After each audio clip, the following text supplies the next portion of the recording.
Many emerging markets are floundering, Andy. Let's take a look at Indonesia. The Jakarta stock market up 10% so far this year.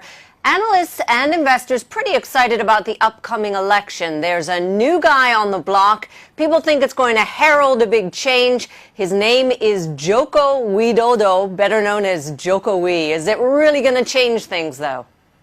Well, Tara, what I am arguing is that the election may not answer the investors' prayer, and probably because investors are being a tad too optimistic. Mind you, I'm not forecasting a drop in share prices in the near term. What I'm saying is that the reform expectations were equally high with President Yudhoyono 10 years ago, but those reforms never really materialized. Now, Indonesia, we must accept, is a messy parliamentary democracy. Now, to pin hopes on one man, even if he's the president, can lead to eventual disappointment, however well-meaning Jokowi might be. Now, what will be important, therefore, is just what kind of control on parliament his party, Jokowi's party, PDIP, will have. Now, that we will come to know next month. Politics, interesting, important. Joko, a very populist man who might change things if he's elected. But commodities, that's what it's about in Indonesia when it comes to the economy. And we all know that China's slowing down, so demand is shifting as well.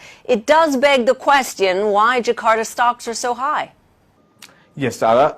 Now, Chinese demand is indeed important, and it is indeed slowing.